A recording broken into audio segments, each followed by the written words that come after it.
j'ai une demande. Je regarde qui c'est. Alors, mon GSM a l'air d'être lent, donc j'espère qu'il va pas trop friser. C'est Inspectar. Donc j'accepte, si t'es majeur, tu peux accepter de ton côté. Allô, bonjour. Salut. Moi, je voulais réagir par rapport à ce que je lis là et ce que j'entends. Toi, selon toi, de ce que j'entends, le Coran n'est pas divin, c'est ça? Oui, D'accord. Moi, je peux t'apporter une preuve qu'en tout cas, il a été conçu par une intelligence qui dépassait les personnes de l'époque. je t'écoute. Alors, nous, on sait aujourd'hui, c'est la science qui le prouve, qu'il y a ce qu'on appelle le nombre d'or. Ce nombre d'or-là, c'est un nombre que l'on retrouve absolument partout. On le retrouve dans la nature, on le retrouve dans les constructions, on le retrouve dans les arts. On a vu Léonard de Vinci, par exemple, qui peignait et qui mettait en avant justement ce ratio. Jusque-là, t'es d'accord avec moi?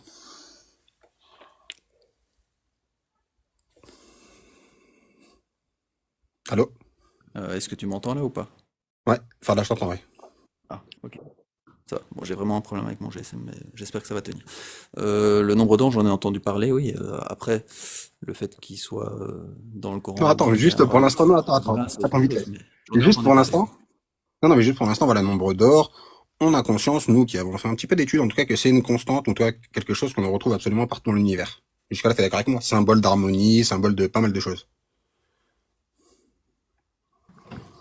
Oui, je suis d'accord, je t'écoute, continue.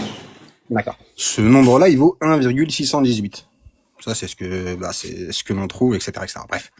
Il n'empêche que ce nombre d'or-là, euh, c'est un nombre qui est indénombrable. C'est-à-dire qu'en fait, le nombre de virgules, le nombre de chiffres après la virgule ne cesse de s'arrêter. Il est indénombrable. Ce qui est drôle, c'est qu'en fait, il y a un mathématicien qui s'appelle Fibonacci. C'est un Italien au XIIe siècle.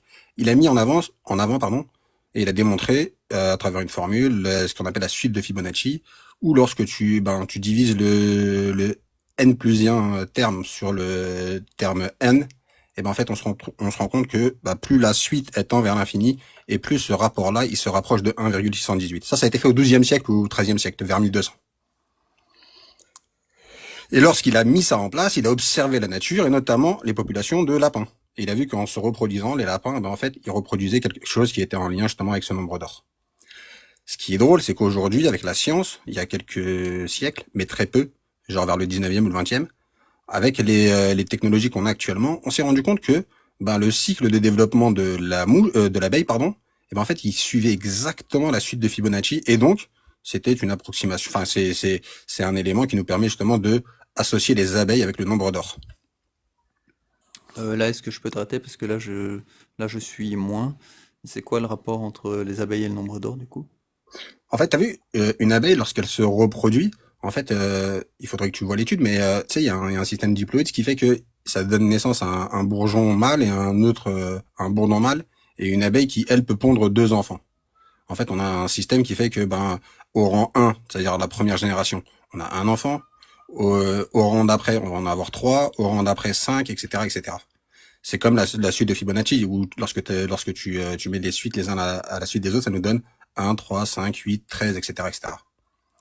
Donc, lorsque tu observes les abeilles, tu as exactement ce phénomène-là. Ce qui est drôle, c'est que dans le Coran, il y a une sourate qui s'appelle les abeilles. C'est la sourate numéro 16. Et tu peux le vérifier. Si tu vérifies le verset 18 de cette sourate-là, donc 16-18, c'est quand même une référence au nombre d'or, 1,618. On se rend compte que quoi? Que ce verset, il dit, et si vous comptiez les bienfaits d'Allah, vous ne sauriez les dénombrer. Donc dans cette sourate-là, t'as justement une référence au nombre d'or. Là, ça va me dire, ouais, c'est un petit peu tiré par les cheveux. Non. Parce qu'en fait, l'ordre de la sourate, c'est vraiment 16e. Et le verset, c'est vraiment le 18e. Donc ça fait 16-18. Mais ce qui est incroyable, c'est que cette sourate-là s'appelle les abeilles. Et que si tu observes le Coran, tu sais qu'il y a 114 sourates. Et tu sais qu'il y a un ordre d'apparition et un ordre de révélation. Et cette sourate-là, qui a l'ordre 16 dans le Coran quand tu l'ouvres, a été révélée au prophète en 70e position. Ce qui est drôle, c'est quand tu fais le rapport, justement, de 114 par 1,618 sur le nombre d'or, on retrouve 70. Comme l'ordre de révélation de cette sourate. Donc en fait, Allah te montre à travers cette sourate et à travers le Coran que celui qui a rédigé ce texte connaissait le lien entre les abeilles et le nombre d'or. Et s'il connaissait le lien entre les abeilles et le nombre d'or, c'est qu'il avait une connaissance qui était bien supérieure à la nôtre. Ça, c'est factuel. Hein. C'est des chiffres, c'est des nombres, tu peux les vérifier. Pour ma part, je suis un sceptique. Hein. Mais ça, c'est factuel. Euh, donc tu veux dire que à l'époque, on connaissait déjà le nombre d'or, mais on savait pas encore que Ouais, c'est ça. une abeille mâle ou un faux bourdon n'a qu'une mère, tandis qu'une abeille femelle C'est ça, a c'est un ça. père et une C'est mère. exactement ça. Et la suite de Et Fibonacci, comment tu sais qu'ils savaient pas ça à l'époque? bah, Que les abeilles avaient... parce que ça a été Comment- découvert récemment lorsqu'on a commencé à justement à disséquer ce genre de choses. C'est très très récent. Tu peux vérifier, hein, je vais te dire ça, c'est le 20e siècle normalement. Ok. Et donc d'après toi, ça prouverait l'existence d'un dieu. Non, c'est plus complexe que ça. En tout cas, ça invite à la réflexion. C'est-à-dire que moi, quand j'ai vu ça, je dis hop, hop, hop, hop. Il y a quand même quelque chose qui est spécial. C'est-à-dire qu'en fait, la personne qui a rédigé ce livre, qui l'a composé, connaissait en fait le lien entre les abeilles et le nombre d'or. Et De- comment tu sais qu'il connaissait le lien entre les abeilles et le nombre d'or? Bah, parce qu'en fait, c'est ce que je viens de te dire Parce depuis qu'il tout a à l'heure. nommé la sourate les abeilles, c'est ça? Il l'a appelé les abeilles, mais pas que. Cette sourate qu'il a appelée les abeilles, il l'a mis en position 16. Si bien que, si tu vas au verset 18, donc 16-18, 1,78, t'as une référence au nombre d'or. Mais pour ça, faut lire le verset. Et quand tu lis le verset, il dit quoi? Et si vous comptiez les bienfaits d'Allah, vous ne sauriez les dénombrer. Là, on a un clin d'œil au fait que justement, le nombre d'or n'est pas dénombrable. Mais c'est pas tout. Maintenant, cette sourate-là, elle a un ordre. Je te dis, c'est le 16e dans le Coran. Mais on sait que il y a un ordre de compilation qui est différent, un ordre de révélation qui est différent. Et l'ordre des révélations, c'est 70e. Et comme par hasard, là, c'est plus du hasard. Si tu fais 114 divisé par 1,618, t'arrives à 70. Donc ça veut dire que celui qui a décidé de placer cette sourate-là savait ce lien entre le nombre d'or et les abeilles. Ça, c'est factuel pour le coup. Ou alors vraiment, c'est le hasard, mais fois 1000. Et comme tu fais un peu les stats et tu regardes un petit peu, tu vois que bah, statistiquement, il y a très peu de chances que ce soit le fruit du hasard. Mais ça peut quand même être le hasard.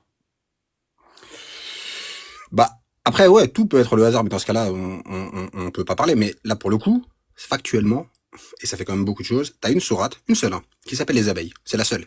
Cette sourate-là, on choisit de la poser en 16e position. Et on choisit d'y mettre dans cette sourate-là, au verset 18, bah, une référence au nombre d'or, en disant que c'est pas dénombrable. Et chose encore plus extraordinaire, c'est que cette même sourate-là, eh ben, en fait, on l'a révélée au prophète en 70e position. Si tu fais le rapport 70 sur 114, ça nous donne 0,118, soit le nombre d'or. Ça prouve quoi? Que la personne qui a rédigé ce texte, donc soit on nous l'a rédigé il y a 3 semaines et on avait déjà toutes ces informations, soit ceux qui ont rédigé le Coran, qui l'ont compilé, qui l'ont assemblé, savaient exactement bah, que ce nombre d'or était lié aux abeilles. C'est Ok. factuel, hein. Enfin, moi, Bon. je suis quelqu'un qui Pour fait moi, des maths, des sciences. pour moi C'est factuel. c'est du concordisme basique ou à la limite peut-être, je sais pas si on peut appeler ça de la numérologie, mais enfin on joue un peu avec les nombres. Non, non, il y a une seule sourate. Du concordisme basique. Bah, après, si Il y a une ça seule fait sourate dans le plaisir à Coran. certains, c'est très bien.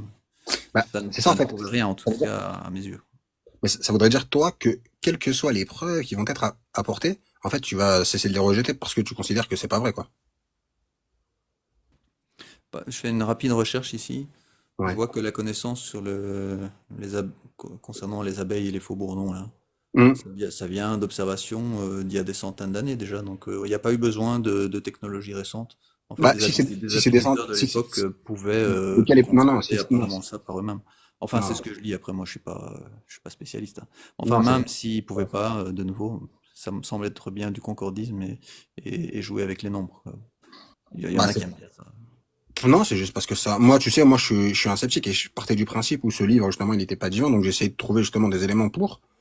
Mm. Et ça, factuellement, en fait, bah, ça prouve l'inverse, quoi. Enfin, ça prouve, en tout cas, qu'il y a une intelligence supérieure. Et je dis pas forcément Dieu, peut-être que c'est une arnaque et tout ce que tu veux. Il n'empêche qu'il y a quelqu'un ou quelque chose qui il y a 1400 ans, soi-disant, était en possession de ces informations-là. Ces informations-là qu'on a que, tu l'as dit, depuis 100, 200, 300 ans. Si toi, tu considères que c'est du concordisme, ok. On sait qu'on les a depuis 100, 200, 300 ans, mais il y a des apiculteurs ont pu voir ça avant. Mais enfin, dans les textes de l'islam sunnite, moi je vois aucune relation qui dit il y a clairement un lien fait dans les textes de l'islam sunnite entre le nombre d'or et les abeilles.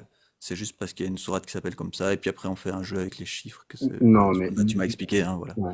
Mais Mais, il y a personne qui dit clairement dans les textes de l'islam sunnite, il y a un lien direct entre le nombre d'or, la suite de Fibonacci, enfin, qui n'existait pas à l'époque, entre le nombre d'or et les abeilles. Enfin, bref, mais ok, c'est mais pas, si toi, c'est le genre mais d'argument qui te fait, ton qui te argument fait qui consiste croire en Allah, ok. En fait, ton argument qui consiste à dire, il y a aucun savant qui en a parlé, bah, et alors, s'ils sont bêtes, c'est leur problème. S'ils ont jamais réussi à trouver ce lien, bah, c'est leur problème. Ça change quoi? Ils ont des interprétations qui sont un petit peu archaïques. Moi, j'ai pas du tout le sentiment que ces gens-là, eh ben, en fait, ont une quelconque intelligence pour nous expliquer un texte qui est censé être subtil. Moi, pour voir des trucs subtils, je m'intéresse, je sais pas, mes profs de français qui m'ont appris comment justement regarder enfin, analyser un texte, etc., etc. Et là, oui, mais si tu t'intéresses aux savants musulmans, bah, je pense qu'on va avoir des problèmes. Le nombre d'or, je réponds juste à quelqu'un, c'est pas 1668, c'est 1618, 1,618. Ce que je veux dire, c'est qu'il n'y a pas une sourate qui dit clairement le nombre d'or, c'est tel nombre, et il y a un lien entre ce nombre d'or et les abeilles. C'est après certains humains qui font des corrélations, du concordisme, on pourrait dire. D'accord. Ce Il que je n'empêche dis que, moi d'ailleurs. mais si tu dis que c'est du concordisme, je te répète, la sourate les abeilles est la sourate numéro 16. Il y a un lien évident entre nombre d'or et abeilles, et tu l'as dit. Maintenant, au verset 18 de cette sourate-là, ça donc 16, 18, 1,618, on a une référence explicite au fait que ce nombre n'est pas dénombrable. Maintenant, cette sourate-là, qui a un autre ordre de révélation, eh ben, son autre ordre de révélation, il est également lié au nombre d'or, à travers le nombre de sourates et son classement dans le Coran. Ça fait quand même suffisamment d'éléments, en fait, juste en tout cas pour se dire, attends, il y a quand même quelque chose à réfléchir. Oui, si toi, c'est quelque chose qui tend à te faire penser que Allah existe réellement, donc voilà, qu'est-ce que tu veux que je te dise? Moi, ça me le fait pas, mais Je peux te donner un autre élément? Un dernier, après je descends, parce que oui, je bien passe. sûr, bien sûr. Ouais, ouais, mais je te parle en toute amitié. Tu sais, par exemple, nous, on sait, quand je te dis nous, on sait, en tout cas, c'est la science qui le dit, il y a une étude, je t'invite à la regarder, qui dit qu'il y a à peu près 12 850 ans, et ben, en fait, il y a eu un cataclysme. Un cataclysme, ça veut dire que, bah, il s'est passé quelque chose. On appelle ça, en tout cas, les scientifiques parlent du Dryas récent, c'est cette période de l'histoire, qui remonte à, ben, je viens de te dire 12 850 ans. 12 850 ans, bah, c'est 12 850 ans, c'est 12 siècles et 850 années. Il n'empêche que, et là c'est intéressant, c'est qu'en fait, si jamais en fait on revient à l'époque du prophète, donc si on revient il y a 1400 ans soi-disant, voilà, à l'arrivée de l'islam plutôt et du Coran. Donc si on revient en arrière il y a 1400 ans, si toi et moi on avait une machine à remonter le temps et qu'on se retrouvait il y a 1400 ans, la même phrase que je viens de te dire, je te dirais pas il y a 12 850 ans il s'est passé ça, je te dirais il y a exactement 11 400 ans il s'est passé ça. Parce que le Coran, il est arrivé il y a 1450 ans, 12 850 moins 1450, ça fait 11 400. Donc je te dirais, si on était en 600 et qu'on se regardait dans les yeux, tu sais qu'il y a 114 siècles, il y a eu un événement cataclysmique qui a tout ravagé et depuis, il s'est passé ça, ça, ça, ça, ça. Comme le disent les scientifiques. Bon, à l'époque, je le savais pas. À l'époque, enfin, il y a 1450 ans, on ne le savait pas, mais aujourd'hui, la science et les analyses le disent. Eh ben, 114 siècles, c'est justement le nombre de sourates. Et moi, ce que je crois, c'est que ce livre contient en fait une chronologie cachée, la chronologie de l'histoire de l'humanité. Pas celle qu'on nous a appris à l'école, certainement pas celle que nous apprennent les musulmans, mais qu'en fait, il y a quelque chose de plus subtil, plus profond, qui est destiné à toute l'humanité, qui retient un petit peu comme notre mémoire collective. Mais, vu qu'on le lit à travers le prisme de ceux qui ont un QI pas très élevé, qui ont un cœur assez noir et une volonté de vouloir dominer tout le monde, et ben en fait, on s'interdit de lire ce livre comme on pourrait le lire. Et moi, j'en suis arrivé à cette conclusion-là. Tu peux repréciser l'histoire des 114 siècles, parce que j'ai pas capté. Ouais. Alors regarde. En fait, moi, ce que je te dis, c'est que aujourd'hui, c'est la science qui le dit. Je t'invite à vraiment regarder. Hein. Il y a 12 850 ans, il y a un événement cataclysmique qui fait que, bah, en fait, il s'est passé des événements. Ça, on le retrouve. On parle de cette période-là comme étant celle du Dryas récent. Dryas, D-R-Y-A-S, récent, R-E-C-E-N-T. Bref. Il n'empêche que les scientifiques parlent de ça là aujourd'hui. Aujourd'hui, on va te dire, c'était il y a 12 850 ans. Pour être précis, c'était en 2007 qui disait que c'était il y a 12 850 ans. Mais à 20 années près, on n'est pas à ça près. Il n'empêche qu'il y a 1450 ans, d'accord? Si on fait 2025 moins 1450 ans, on arrive exactement à l'époque du prophète. Ça veut dire à peu près entre 650, en tout cas au 7e siècle. Et donc, au 7e siècle, là où, lorsque le Coran est arrivé, si on avait la capacité, un peu comme dans les films, à remonter le temps, et qu'on se retrouvait avec notre mémoire qui est la mienne et la tienne aujourd'hui, moi, je te regarderais, je te dirais, tu sais que l'histoire que je t'ai racontée de 2150 ans, ben, en fait, elle a eu lieu il y a 11 400 ans, soit 114 siècles. Et là, comme moi, je suis quelqu'un qui aime bien faire des liens, même si tu peux me dire que c'est du concordisme, ça, c'est marrant quand même. Hein. Ce livre qui vient d'apparaître et qui est soi-disant divin, mais il a 114 siècles. Et en fait, quand tu t'intéresses, il y a pas mal de lettres isolées, il y a pas mal de choses qui te permettent de comprendre que ce livre est subtil. Quand je dis subtil, attention. Vraiment, si tu t'intéresses à la compréhension qui nous est donnée par les musulmans, laisse tomber. Il n'empêche que lorsque tu on le regarde, t'as le sentiment que t'as la chronologie de l'humanité, la réelle histoire, ce qui s'est réellement passé. Et moi, c'est à la conclusion à laquelle je suis arrivé. Ok. Euh, c'est moi, je pige rien. Voilà, j'ai rien compris, mais c'est ma faute. Pour moi, le Coran, il a apparu il y a 14 siècles, pas 114 siècles. Mais le Coran, je viens de te dire, on remonte en arrière de 1400 ans, ça fait 14 siècles. Ouais. Et tu me parlais de 114 siècles? Bah oui. Oh, attends, s'il te plaît, je t'ai dit, il y a 2850 ans, il y a une Ouais. comète qui a frappé la Terre. C'est le début du Dréas récent. Ouais. On est d'accord avec ça ou pas? Ouais, ouais. Vas-y, je suis désolé, hein, ça doit être moi. Non mais sur ça, on est d'accord. Donc il y a Ouais, 2800. ouais, ok. Oui, on est d'accord. C'est arrivé. En tout cas, c'est ce que les scientifiques C'est disent, ce ça que les fait pas. scientifiques disent, ouais. Maintenant, si toi et moi, on remonte en arrière, on décide de prendre une machine à remonter le temps et qu'on arrive à l'époque où le Coran est arrivé, ça veut dire qu'on remonte 2450 ans. Ouais. Ok. Ce jour-là, toi et moi, si on y est, ça n'a pas de sens, hein, mais admettons qu'on y soit, donc en arrière, si on s'était regardé à l'époque, on se serait dit, bah t'as vu la comète qui va frapper qui a frappé la Terre enfin bref, la comète qui a frappé la Terre il y a 2850 ans, là, aujourd'hui, là où on se parle, toi et moi, si on remonte de 1450 ans, elle a pas frappé la Terre il y a 2850 ans. Elle a frappé la Terre il y a 2850 ans, moins 1450, soit 11 400 ans. Jusque-là, tu me suis? Oui. Ok.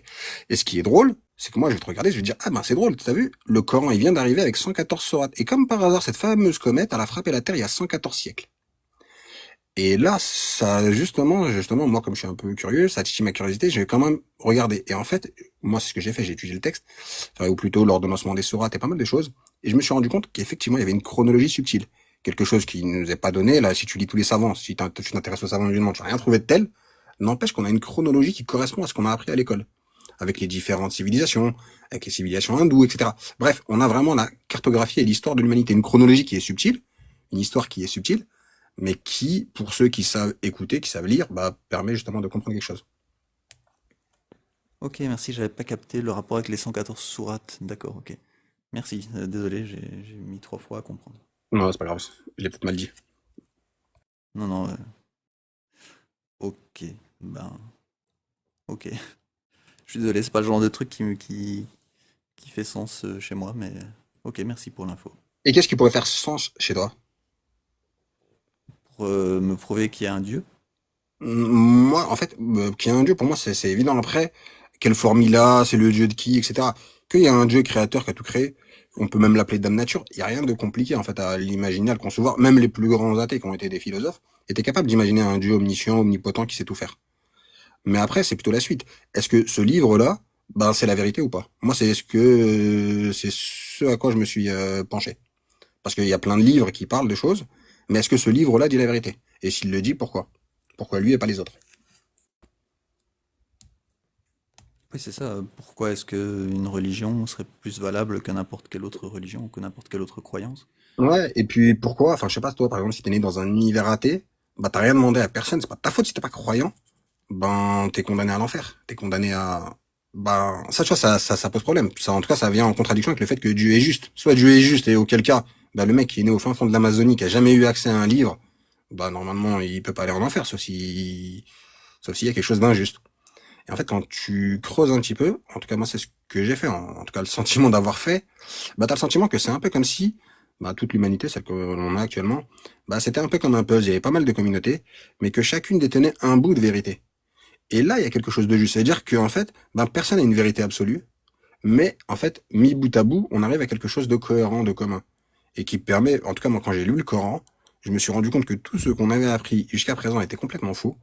En tout cas, l'histoire telle qu'elle nous avait été racontée était fausse. Quand je te parle de l'histoire, je te parle bien évidemment de l'histoire de nos savants qui nous racontent qu'on est les meilleurs au monde, etc. Mais qu'en revanche, quand tu prenais le Coran et que tu le lisais vraiment en essayant de mettre des œillères sur tout ce qu'on t'avait appris et de faire abstraction de tout ce que les ambassadeurs de ce livre font, mais en fait, tu dis qu'il y a peut-être quelque chose à méditer. Et moi, la conclusion, et je vais te donner mon sentiment personnel, celle à laquelle je suis arrivé en tout cas, c'est qu'en fait, c'est comme si ce livre était la vérité, mais que pour pouvoir le comprendre, en fait, bah, il fallait l'étudier un peu comme les Juifs ont habitude d'étudier leur texte. Et que bah, la religion, c'est pas uniquement un livre, c'est aussi un bon comportement, parce qu'on va tous être jugés sur ça, même celui qui est né au fin fond de l'Amazonie, qui est avec ça à rien, on va tous être jugés sur bonnes actions, mauvaises actions. Et qu'en termes de comportement, il fallait plutôt opter pour bah, justement le comportement des chrétiens. C'est un peu comme ça que moi je le schématise et que je le réduis. Hein. mais un peu comme une forme d'ouverture, de tolérance à l'endroit des autres, des étrangers, des opprimés, tout ce que tu veux. Mais aussi le côté tolérant, parce que quand on observe un peu bien les choses, la seule communauté qui prétend pas que le pardon, il est que le paradis et que le salut, il est que pour eux, bah, c'est les chrétiens. Pour eux, t'as le sentiment que justement le pardon de Jésus, il est universel, etc., etc. Donc tout ça fait que ben moi, je m'amène à relire ce texte-là, mais avec un regard et un prisme nouveau. Ok, moi ça me va très bien. Mais comment tu fais pour concilier ça avec le fait qu'il y en a qui disent que le Coran c'est une parole divine, enfin d'origine divine, et qui peut pas être modifiée, qui est valable en tout temps et en tout lieu. Et du coup avec la 434, que tu peux frapper ton épouse dans certaines conditions, ou tu peux marier des enfants. Comment tu fais pour concilier tout ça? Ouais, j'essaie de te répondre. Donc, quand tu parles de, par exemple, taper ton épouse, moi, quand je lis le texte, je suis pas arabophone, hein. Mais quand tu lis le texte, bah, effectivement, la première traduction, celle qui t'est donnée, c'est taper. Mais des traductions, il n'y en a pas qu'une, il y en a plusieurs. Et sur 5 traductions que moi j'ai trouvées, c'est les 5 que j'ai à chaque fois, et que je compare à chaque fois, et ben dans les 5, il y a qu'une seule fois le mot frapper. Les autres fois, c'est s'éloigner. Et pour moi, qui ai eu l'habitude de vivre en couple, ben c'est plutôt pas mal lorsqu'il y a un conflit de s'éloigner. Donc si c'est ça, moi ça me dérange pas. En tout cas, moi je pars du principe où ce livre il est divin. Et à partir du moment où il est... Et là c'est là que tu peux me dire ouais mais ton prisme il est biaisé. Bah en fait, moi je pars du principe où ce livre il est divin et que dans ce livre il y a quand même marqué qu'il faut pas juger, qu'il faut pas se prendre pour Dieu, etc., etc. Donc c'est pas à nous en fait de juger et d'infliger des châtiments. C'est pas ce que dit ce livre et c'est pas ce que nous demande de faire Dieu. Ce qui nous est demandé à nous, c'est d'avoir un bon comportement et de réaliser les meilleures actions. Et chacun, en fait, sera confronté, enfin, en tout cas, quand tu lis le livre, tu as le sentiment que tout le monde, en fait, sera jugé par rapport à ce qu'il a fait.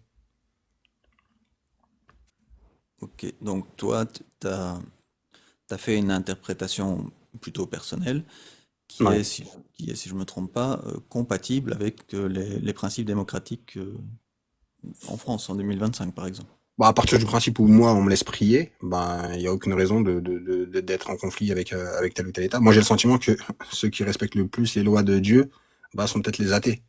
Là, c'est peut-être paradoxal ce que je veux dire, hein, mais je parle des lois, celles qui nous permettent de vivre tous ensemble. Ça, moi j'ai le sentiment que ceux qui les respectent les plus sont pas forcément les croyants. Les croyants sont ceux qui veulent imposer des choses. Et c'est pas ce qui nous est demandé. Dans le Coran, c'est ce qui a marqué. Si Allah avait voulu faire de nous tous une seule communauté, ben il l'aurait fait. Et c'est pas ce qu'il a voulu faire. Il a un plan pour chacun, et chacun a une histoire personnelle à écrire avec Dieu. Ok, pour moi c'est cool. Et du coup, la sourate 65.4 qui autorise le mariage des enfants, t'as aussi réussi à l'interpréter autrement, Non, mais là qui soit c'est, ouais, compatible mais là avec ta clairement, vision des choses. non, sauf que là clairement, ça dit pas ça. La 65.4, autant sur le terme de la sourate An-Nisa, c'est vrai que c'est le terme d'Araba et il peut prêter à confusion, mais là, dans la sourate 65, quand tu parles, il n'est jamais fait mention de marier des petites filles. Et si jamais tu constatais qu'il y a des tafsirs qui expliquent clairement que c'est des petites filles dont Mm. il est fait mention, Ça me donnera encore plus envie de pas lire cet tafsir. ok. En fait, moi, j'ai discuté une fois avec un moine qui est chrétien et on avait une discussion, on était d'accord sur rien. Et juste à la fin, en fait, moi, ce que je lui disais, c'est qu'en fait, la seule chose qui nous appartient et qui est vraiment propre à nous, c'est l'image qu'on se fait de Dieu. Et moi, bah, enfin, si Dieu existe, et il existe. Et s'il existe, il est juste. Et pas que. Et il est bon, etc., etc. Il peut, enfin, sinon, ça rentre en désaccord avec autre chose. Par conséquent, le mariage des petites filles, ça n'a pas de sens, en fait. C'est pas une question de morale, d'époque. Non, la morale, elle est universelle. Et le bien et le mal, et on le sait. Et se marier avec une petite fille, c'est pas que ça n'a pas de sens, c'est pas possible. Avoir une relation avec une enfant de 11 ans, ça n'a pas de sens. Ça s'appelle un viol. C'est ni bien ni pas bien, c'est comme ça, c'est factuel. Donc Dieu ne permet pas ça. Et ceux qui, justement, moi ce que j'ai compris, c'est qu'en fait on a utilisé la religion, et on l'a fait des tafsirs et on a fait des explications et des exégèses, justement pour conserver c'est un peu comme ce que dit toutes les théories communistes, savoir que la religion c'est l'opium du peuple. Moi j'ai le sentiment que certains en ont fait ça. Il n'empêche que c'est pas ce que dit le Coran. Et heureusement d'ailleurs. Ok. Juste, j'ouvre une parenthèse pour dire, il y a Karim qui a fait une demande pour monter. Je discute avec une personne à la fois, mais si tu as encore le temps après, Karim, et que tu as toujours envie de monter, je te ferai monter à ce moment-là. Je referme la parenthèse. Ok, du coup, inspecteur, est-ce que tu serais d'accord avec moi pour dire qu'en fait, on dit souvent ça, en fait, au final, tu es ton propre Dieu, comme moi un peu. Non, En fait, tu pas ton propre, interprètes tout comme tu veux et tu fais ce que tu veux. pas ton propre Dieu. Tu sais, enfin, moi, j'ai le sentiment que, bon, t'as vu, quand tu t'intéresses un petit peu à la mythologie grecque, et notamment, pas que la mythologie, mais aussi, tu sais, tous les savoirs qui ont été laissés par la civilisation grecque, qui est pour moi la plus grande de tous les temps, et ben, en fait, il y a pas mal de sagesse. Et l'une d'elles, en fait, et eux, ils te parlent pas de Dieu, ils te parlent plutôt du destin. Et lorsque tu écoutes un peu les stoïciens, ou alors le manuel d'Épictète, ils te disent, par exemple, que l'homme n'est pas le pantin du destin, mais il est son interprète. Donc, il est pas Dieu, il y a un destin. Le destin, c'est ce qui ne peut pas ne pas arriver, ce qui va arriver. Et en fait, à partir de là, nous, on est interprète de quelque chose. Un peu comme dans une pièce de théâtre, dans un film, dans ce que tu veux.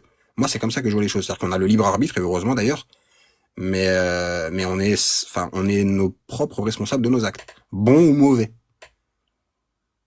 Mais bien évidemment, Dieu est Ok. pardonneur. Donc, c'est là où on revient à l'image qu'on a de Dieu. On fait tous des erreurs et on a tous fait des erreurs. Et on en fera tous encore. Ok. Et toi, donc, tu es musulman, donc, c'est ça? Non, Sunnite ou pas sunnite? non, ouais, je suis musulman tout court. Et c'est parce que, si c'est pas indiscret, sinon, Ouais, bien parce sûr. que c'est familial au départ, ou bien c'est une conversion, Non, moi, si tu veux savoir, je suis né musulman. Bon, quand je dis né musulman, ça n'a pas de sens, mais en fait, j'ai grandi dans un foyer musulman, mais sans qu'avoir une famille qui est très, très croyante. N'empêche que, ben, tu sais, j'ai grandi dans un environnement où mes potes étaient musulmans, et très petit, bah, je suis allé à la mosquée, et, etc., etc. Mais de fil en aiguille, bah, je m'y suis intéressé, mais sans vraiment m'intéresser. Tu sais, j'avais jamais vraiment lu le Coran. Et donc, bah, tu répètes et tu fais les gestes que font les autres et t'écoutes ce que dit l'imam et tu penses que l'imam, il est parfait parce que le mec, il prie 5 fois par jour et donc il a peur de Dieu et donc il va jamais mentir. Et en fait, je te rends compte que non. Moi, au fil des expériences, je me suis rendu compte qu'en fait, ben, ce que l'on m'avait appris correspondait pas à la réalité que j'expérimentais ou que je vivais. J'avais du mal à accepter l'idée que moi, j'allais aller au paradis juste parce que j'étais musulman, avec toutes les bêtises ou tous les trucs que j'ai fait, et ma voisine qui est extraordinaire, que je connais depuis tout le temps et qui a tout le temps été extraordinaire pour tout le monde, mais juste elle est athée, et ben elle en fait elle allait en enfer. Pour moi ça avait pas de sens. Ou alors limite j'avais du mal à y croire. Et parce que pour moi bah Dieu est juste et ça n'a pas de sens. N'empêche que donc j'en suis arrivé limite à remettre en cause ma religion et mon dogme. Jusqu'au jour où j'ai vécu un petit truc un petit peu de l'ordre de l'extraordinaire, mais en tout cas qui te fait comprendre que effectivement l'invisible ça existe et qu'il y a des choses qui nous dépassent et qu'on ne maîtrise pas. Et sauf qu'à ce moment-là, bah, je me suis mis en fait à vouloir étudier le Coran, mais pour le casser. C'est-à-dire que je me suis mis en tête que bah, tout ce qu'on m'avait appris était faux. Donc du coup, dans ce livre, je vais trouver bah, que du faux parce que je viens d'expérimenter le faux. Et bah, bizarrement, ça m'a fait l'effet inverse. Mais en même temps que ça me fasse l'effet inverse, ça m'a aussi mis une claque dans le sens où bah, je me suis rendu compte que ce livre-là vraiment retraçait l'histoire complète de l'humanité, que Dieu avait envoyé des prophètes à toute l'humanité, mais que ceux qui nous avaient appris l'histoire faisaient comme si bah, tous les prophètes étaient soit juifs, soit arabes. Un peu comme s'ils voulaient faire en sorte que ce peuple-là soit meilleur que les autres et que c'était un peuple élu. Sauf que quand tu lis le Coran, bah, ça n'existe pas ça. Les meilleurs des gens sont les meilleurs de ceux qui font des actes et puis c'est tout. ok. Est-ce que toi, tu dirais que tu crains, tu as peur de l'enfer et du châtiment de la tombe et tout ça, c'est quelque chose qui te fait peur ou Bon, pas j'ai spécialement? surtout peur de décevoir mon créateur. Ouais. Pas le reste. C'est quoi ça? En fait, c'est un peu comme si, je sais pas, mais tu vois, on va tous se faire juger. Donc la conséquence, enfin, nous, on a dans notre esprit qu'à la fin, il y a un enfer, etc. Et c'est peut-être le cas. Et peu importe. Hein. Moi, ce que je veux dire, c'est que le jugement même de mon créateur, la déception même de pas avoir réussi, d'avoir mal fait, en fait, suffit un peu comme tu sais quand bah t'as tes parents, t'as pas envie de les décevoir. Moi, je suis un peu dans ce rapport-là. J'ai pas envie de décevoir mon créateur. C'est plus cette peur-là plutôt que la peur de subir ça ou ça comme châtiment. Ok. Ça veut pas dire que j'ai pas Et peur du châtiment, hein, mais c'est juste que bah, cette priorité-là a fait qu'elle éclipse les autres. ouais, ok, donc il y a les deux. Et du coup, en parlant du rapport avec un parent, est-ce que tu penses que si tu, pour une raison ou l'autre, quittais l'islam pour soit une autre croyance, soit pour être athée, ça te décevrait tes parents ou ça ferait des problèmes relationnels avec tes parents ou avec tes proches ou ta communauté? Bah, moi déjà là, je suis dans un rapport conflictuel parce que ce que je dis, c'est dit par personne. Moi, ce que je suis en train de te dire, enfin, il y en a qui commencent à le dire, enfin, qui le disent plutôt. Il y a des cornistes qui font ça même depuis un moment. Mais ça revient à juger les autres. Parce que là, moi, c'est comme si je disais à ma famille, bah, que en fait, vous êtes pas vraiment des bons musulmans dans le sens où je suis pas réellement la loi de Dieu. Et ça fait, tu sais, enfin, dans l'esprit de l'autre, bah, c'est un peu comme c'est un peu comme si t'avais en face de toi quelqu'un qui dit, ouais, mais toi, t'es pas une bonne personne, tu vas aller en enfer. C'est ce que renvoie comme image certains. Donc, du coup, bah c'est à peu près, ils ont à peu près le même sentiment quand je leur parle que quand toi tu vas parler avec des gens qui sont plutôt sunnites et qui vont dire ouais toi tu vas aller en enfer. Ouais, ouais, ok. Et est-ce que ça t'aiderait ou ça serait une piste éventuellement satisfaisante pour toi, ce que j'appelle le pari de Pascal 2.0, où tu as peut-être déjà entendu Jack ou d'autres en parler. Non, Ce mais Pascal, ce ça me modèle. parle. Parce que moi, j'ai le sentiment d'avoir fait exactement, en fait, quelque chose qui ressemble à sa démarche, à savoir tout casser pour tout reconstruire à travers le Coran. Le pari de Pascal 2.0, c'est dire il y aurait un dieu, du coup tu peux croire en un dieu, Ouais. mais que ce dieu-là, il a inventé toutes les religions, et on voit il y a des absurdités, des atrocités dans tous ces textes religieux, quelle Mhm. que soit la religion. Il y a des trucs vraiment débiles dedans, et vraiment atroces. Et donc seuls ceux qui se rendent compte que il faut rejeter, ou en tout cas ne pas appliquer ces atrocités et ces absurdités, seront récompensés par le Dieu qui a créé toutes ces fausses religions. Et seuls ceux-là iront au paradis.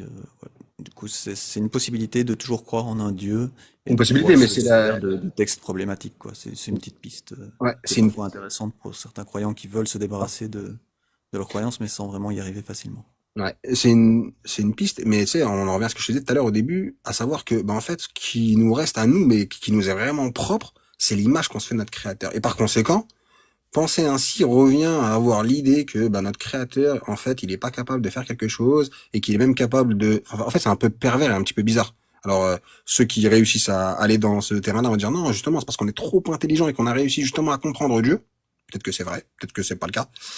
N'empêche, moi, c'est pas l'idée que je me fais. Moi, j'ai le sentiment réellement, et c'est en lisant le Coran, que en fait, c'est un peu comme si, mais à travers tout, en fait, pas que les religions, mais chacun a la possibilité de se rapprocher de Dieu et que ce livre-là, bah, c'est peut-être le moyen le plus facile, pas forcément pour tous, mais en tout cas pour moi ça a été le cas, mais ça garantit pas non plus je ne sais quoi. Parce qu'au final, ce qui compte, c'est vraiment la façon de se comporter, la façon de justement de ne pas juger, de ne pas vouloir se prendre pour Dieu, etc., etc. Ok, Ouais, si j'ai mais bien répondu. oui, du coup, est-ce que être croyant, ce n'est pas quelque part à chaque fois dire qu'on comprend ce que Dieu nous demande, puisque il y en a qui vont interpréter les textes, ils vont dire, moi je comprends que Dieu demande d'appliquer la 434, d'appliquer la Mmh, 65.4, complètement. et ils assument ces textes atroces parce Ouais. qu'ils disent, bah voilà, c'est la parole de Dieu, ils l'ont comprise et ils veulent pas réfléchir plus que ça. Si c'est Dieu qui l'a dit, c'est que c'est comme ça et qu'il y a une bonne raison qu'on découvrira peut-être un jour. Et donc ils disent qu'ils ont aussi compris la parole de Dieu. Bah, Dieu dit dans le Coran que les pires des créatures sont celles qui ne réfléchissent pas. C'est ce qui est dit dans le Coran. Et Dieu nous met en garde sur l'orgueil, et l'orgueil c'est quoi? Ou l'ego, c'est cette capacité à croire que nous on est meilleurs que les autres. Mais au nom de quoi? Parce qu'on a reçu ce livre-là, c'est un peu comme une cuillère en or dans la bouche. Mais justement, ça reviendrait à dire qu'il y a une forme d'injustice, bah, en fait, dans le processus de vie de chacun. C'est-à-dire si Dieu nous autorise ou nous permet de se rapprocher de lui, mais que pour pouvoir se rapprocher de lui, bah, faut forcément passer par l'islam. Si moi, je suis pas né dans une terre islamique ou si justement, je grandis dans un environnement où tout est fait pour que je déteste l'islam, bah, comment je fais? Ça n'a pas de sens. C'est là où moi, ce que je dis et ce que je pense, c'est que c'est pas une communauté où c'est un peu plus complexe que ça. Un Dieu unique, il y en a qu'un, et ça, c'est pas super compliqué en fait à. Enfin, c'est dur à démontrer, hein. Mais en tout cas, c'est pas forcément le débat. Ce qui compte, c'est bah, en termes de communauté, qu'est-ce qu'on fait? Et malheureusement, bah, t'as des communautés qui se croient supérieures aux autres parce qu'elles pensent qu'elles sont élues. Et parce qu'elles pensent qu'elles sont élues et qu'elles sont meilleures que tout le monde, elles pensent qu'elles sont en capacité justement de faire le jugement de Dieu ou de je ne sais pas quoi. Sauf que si on comprend bien ce texte, justement, c'est un traité à l'humilité. Ce texte nous rappelle qu'on n'a rien compris à l'histoire. Donc par conséquent, essayons de la comprendre avant de commencer à vouloir réfléchir de façon collective. Ok, mais donc toi tu te bases sur cette parole qui dit que les meilleurs sont ceux qui réfléchissent, enfin le mieux à faire c'est réfléchir, Mm. mais il y a d'autres passages des textes islamiques qui disent justement les textes avant la raison, ou enfin des choses comme ça. Donc il y a Mais ça, toujours c'est pas tout, le Coran. dans les religions, il y a toujours tout et son contraire, on peut interpréter d'une manière ou d'une manière tout à fait opposée, et c'est un peu chaque croyant qui fait son marché, qui fait son propre choix, j'ai l'impression en tout cas, en fonction de ses envies du moment et de ses buts du moment, quoi. Ouais, mais au final, tu vois, bah, si tu pars avec bah, ce que l'on observe depuis quelque temps, bah, t'as le sentiment que cette religion-là, enfin, toutes les religions d'ailleurs, elles ont été façonnées par les humains de façon justement à remplir leur passion. Donc très bien, t'es moche, t'es mauvais, t'as pas d'argent, t'as rien, bah, tu peux avoir quatre femmes et tu fais ce que tu veux avec elles. Bah, c'est cool pour toi peut-être, mais pour les femmes pas trop. Et ça remet en cause l'idée que Dieu est juste. Sauf que c'est pas ce qui est dit et c'est pas ce qui est demandé et pas comme ça en tout cas. Mais à nouveau, on a adapté ce texte, enfin l'interprétation de ce texte, les exégèses de ces textes-là, via le prisme de notre confort et en particulier du confort des hommes. Ok, merci. Ben, moi, je préfère que tu aies effectivement ta vision des choses par rapport à ces textes-là, plutôt que ceux qui me disent que les textes avant la raison et que Dieu seul sait et qu'ils appliquent ce qui est écrit à la lettre. Parce que ça les arrange. Ça évite de se poser des questions qui fait. Enfin, tu te rends compte que ces gens-là, ils prédisent le pire des châtiments à ceux qui mentent contre Allah. Ben, si c'est eux qui mentent contre Allah, qu'est-ce qui va leur arriver en fait? Tu vois, c'est en ça que, pour eux, c'est pas possible d'imaginer cette piste-là. Parce qu'ils ont tellement dit que ceux qui mentent sur Allah et qui rejettent ces versets, en fait, sont les pires des gens et qu'il va se passer pour eux quelque chose d'extraordinairement grave, que c'est pas possible pour eux d'être dans cette position-là. Or, la première des questions à se poser, d'ailleurs, c'est ce que dit Allah dans la sourate La Caverne, voulez-vous que l'on vous dise qui sont les plus grands perdants en œuvre, ceux dont l'effort dans la vie présente, c'est avéré, que les efforts qu'ils ont fait, en fait, c'était n'importe quoi. Et ça, c'est une question qu'on devrait tous se poser. Mais quand je dis tous, c'est vraiment tout le monde. C'est se questionner et essayer de savoir si on est dans le vrai ou pas, si on se trompe, si, pour moi, ça fait partie du b.a.-ba. En tout cas, je te remercie pour l'échange. Je te remercie pour l'échange. Non, merci à toi. Mais du coup, je vais Même faire si monter Karim. Alors si toi, je voulais juste quand même donner cette nuance qui pour moi est importante quand tu dis que ça les arrange. Mais j'imagine que tu seras d'accord avec moi sans doute aussi ensuite. Euh, je dirais il y en a peut-être, il y a peut-être certains sociopathes exceptionnels que ça arrange de pouvoir faire des atrocités comme ça à leurs concitoyens. Les autres, je reviens toujours avec ça, c'est de l'endoctrinement ou de la peur de l'enfer, vraiment une vraie peur. c'est la peur de Qu'avant, remettre en cause l'ordre j'imaginais établi. pas je n'imaginais pas qu'on pouvait vraiment avoir peur de l'enfer avant d'entendre tous ces lives de Jack En Loup, fait, etc., qui ont expliqué ça et expliqué l'endoctrinement. Mais voilà, je pense en que ça fait, vient plus de ça plutôt que le fait que ça les arrange. Je crois pas qu'ils sont heureux dans leur vie avec des textes absurdes et atroces comme ça. non, mais ceux, en fait, qui ont mis en place, justement, ces interprétations-là, ça, c'était volontaire. C'est-à-dire qu'en fait, c'est quelque chose qui est plus profond. C'est-à-dire qu'en fait, en mettant tout ça en place, et en fait, réellement, t'as une société dans laquelle les hommes sont vraiment au-dessus des femmes. On a beau dire, nous, musulmans, que, en fait, on place la femme sur un piédestal. En pratique, c'est pas du tout comme ça que ça se passe. Un peu comme si c'était des textes non pas d'origine divine, mais écrits par des mecs de l'époque qui ont utilisé ça pour avoir du pouvoir sur d'autres. Ouais, moi, je suis sûr que c'est ça. Réellement, ça. Je suis sûr que ceux qui ont fait des exégèses et ce genre de choses ont mis en tête, justement, avec ces textes-là, si on les adapte et qu'on les oriente comme ça, on va réussir à. Et là, moi, ce que je voulais dire, c'est qu'en fait, là où c'est compliqué pour la communauté musulmane dans son ensemble, c'est qu'en fait, il y a une telle chape de plomb qui est posée sur les croyants. On nous interdit tellement d'aller vers ce texte-là, vers le Coran. On nous oriente tellement vers les hadiths qu'en fait, on a tellement peur, nous, d'interpréter à notre sauce parce qu'on nous a tellement martelé depuis petit que si tu lis le Coran et que tu réfléchis par toi-même, tu vas aller à l'égarement, qu'en fait, on a réellement peur. Et cette peur-là, comme on l'a et qu'elle est sincère, du coup, on va pas vers ce texte-là. Et qu'on préfère faire confiance aveuglément à des gens à qui on délègue justement ce pouvoir de réflexion. C'est-à-dire, on considère que eux ont réfléchi pour nous. Mais Allah, il dit dans le Coran, mais si c'était trompé. Lorsque, tu vois, on demande, c'est un verset du Coran, je vais te le citer, après je descends, lorsqu'on leur dit revenez vers ce qu'Allah fait descendre, ils disent non, mais nous préférons suivre la religion de nos ancêtres. Et Allah, il dit quoi? Et si leurs ancêtres n'avaient pas raisonné, et s'ils s'étaient trompés? Donc ça veut dire qu'en fait, tu comprends bien que ce que nous demande de faire Dieu, c'est comme une sorte de mise à jour permanente. Parce que s'il nous dit que par le passé, ils ont pu se tromper, que par conséquent, il faut pas suivre les prédécesseurs, c'est la seule solution, c'est justement de réfléchir par soi-même et de raisonner, de se mettre à jour.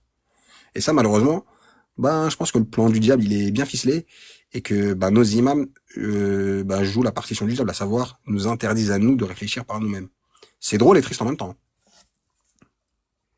Oui, oui, les tenants du pouvoir religieux n'aiment pas que les croyants réfléchissent par eux-mêmes, a priori. Mm. Bref. Ok, bah en tout cas, merci pour cet Merci à échange. toi. Au revoir. Salut, et à la prochaine peut-être. À la prochaine. Ciao. Donc je pense pas que Karim soit encore là, donc euh, si personne d'autre ne demande à monter, moi je vais faire une pause maintenant.